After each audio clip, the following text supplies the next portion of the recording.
அஸ்ஸலாமு அலைக்கும். இன்றைக்கி நான் குஸ்கா வைக்க போகிறேன். அதுக்கு வேண்டிய பொருட்கள்: டேபிள் ஸ்பூனுக்கு 3 ஸ்பூன் தேங்காய்,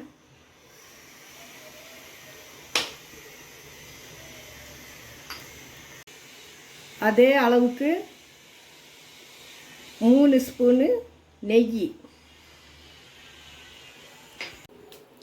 3 துண்டு பட்டை, 6 ஏலக்காய், 5 கிராம்பு,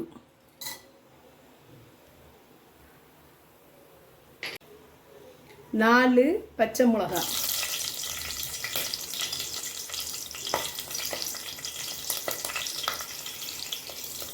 பெரிய வெங்காயம் 2.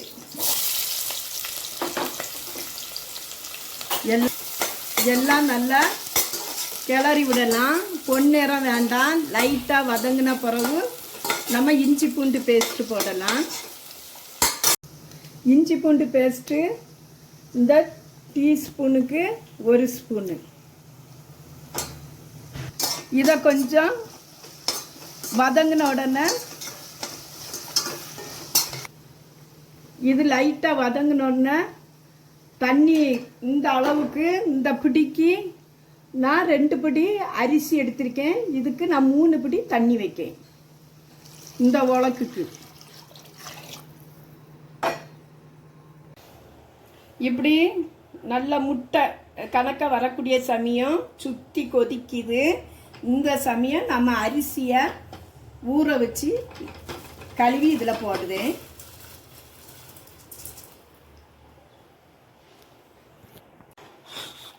இப்போ நம்ம கிண்டி கொடுத்துட்டு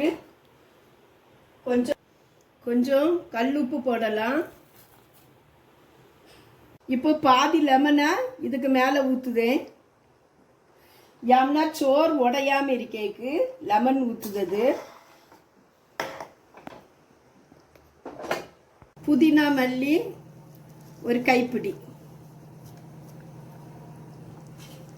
நீ எல்லாத்தையும் கிண்டி விடலாம். சோறு தண்ணி வற்றின பிறகு இதுக்கு மேலே கொஞ்சம் நெய் ஊற்றி தம்மு போட்டுடலாம்.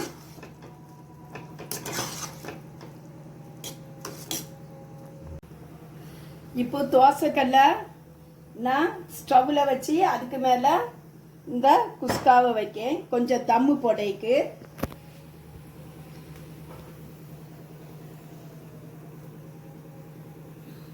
இதுக்கு மேலே கொஞ்சம் நெய் ஊற்றுதேன்.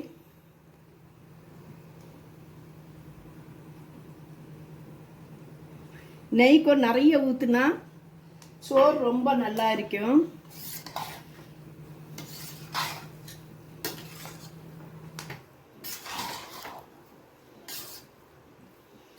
இன்னும் கொஞ்சம் தம்மு கிடக்கட்டு ஒரு 10 நிமிஷம் தம்மு போடுதேன்.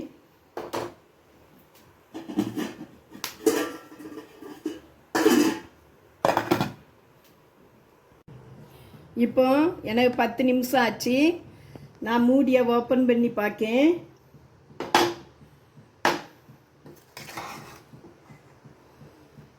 சூப்பராக வந்திருக்கேன்.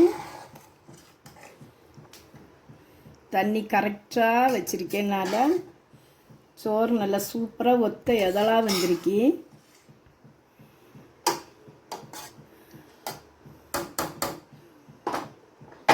இதுக்கு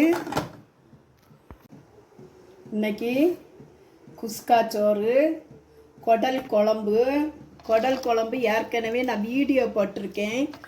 அதனால் நான் குடல் குழம்பு போடையில் குடல் குழம்பு வச்சுருக்கேன். கடலைப்பருப்பு போட்டு குடல் குழம்பு வச்சுருக்கேன். புதினா சட்னி அரைச்ச பிறகு கொஞ்சம் வெளிச்செண்ணெய் ஊற்றுதேன். வெளிச்செண்ணெய் ஊற்றி வச்சா ரொம்ப சூப்பராக இருக்கும் புதினா துவையல்.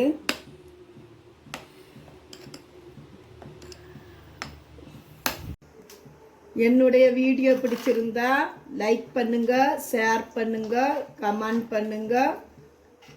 அஸ்ஸலாமு அலைக்கும்.